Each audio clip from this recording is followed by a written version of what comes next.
देखिए, उनकी पार्टी का मामला है, उनके पास विधायक हैं, वो जिसको चाहें उसको मुख्यमंत्री बनावें, उनके पास अधिकार है। क्योंकि बाबा साहब डॉक्टर अम्बेडकर जी ने संविधान में जो व्यवस्था दिया है, उस व्यवस्था में वो उसके हकदार हैं। इसके साथ ही एक बड़ा अहम सवाल है, सुप्रीम कोर्ट का फैसला आया है। सुप्रीम कोर्ट ने निर्देश में 1 अक्टूबर तक भारत में कहीं पर भी बिना कोर्ट की अनुमति के संपत्ति को ध्वस्त किए जाने या बुलडोजर की कार्रवाई जिसे कहा जाता है, उस पर रोक लगाई है। सुप्रीम कोर्ट के फैसले का हम स्वागत करते हैं और किसी की संपत्ति पर बुलडोजर सरकार नहीं चलाती है। सरकारी संपत्ति को अवैध कब्जा करके और अवैध कमाई करके अगर कोई बनाया हुआ है, अपराध करता है, अपराध की दुनिया में वो बादशाह है, तो उसके खिलाफ कार्रवाई होती है। किसी की निजी संपत्ति पर कोई कार्रवाई नहीं हो रही है। सुप्रीम कोर्ट के फैसले का हम लोग स्वागत करते हैं। जो निर्देश होगा उसका पालन होगा। असदुद्दीन ओवैसी ने एनडीए सरकार में पहली बार 51 मुस्लिम बच्चे आईएएस कंप्लीट किए। आज एनडीए सरकार में जिन मुसलमानों को नफरत बताया जाता था, दंगे में झोंका जाता था, कर्फ्यू की चपेट में लोग रहते थे, आज वो बच्चे मुसलमानों के आईआईटी, आईटी, मेडिकल के क्षेत्रों में बड़ी संख्या में लोग आगे बढ़े हैं।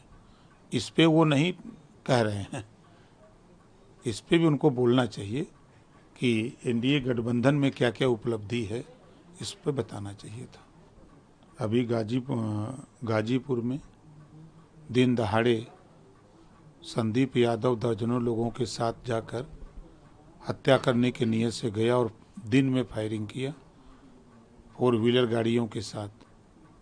उनके साथ कौन सा सलूक किया जाए?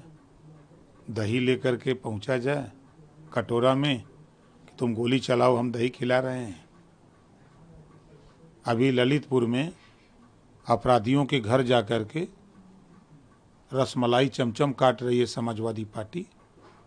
यही कल्चर है। कल तक तो सुल्तानपुर की घटना पर आप पुलिस पर आरोप लगाते हो और ललितपुर की घटना में पुलिस की वाहवाही करते हो और अपराधी के घर बैठ करके रसमलाई चमचम काट रहे हो।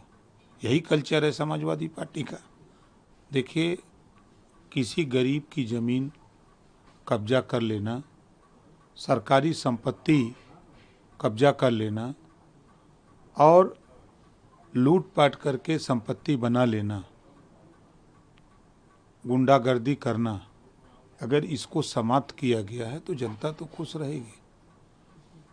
क्योंकि जनता घर से निकले और बाजार या जहाँ जाए वहाँ से सुरक्षित अपने घर आवे। जनता को यही चाहिए।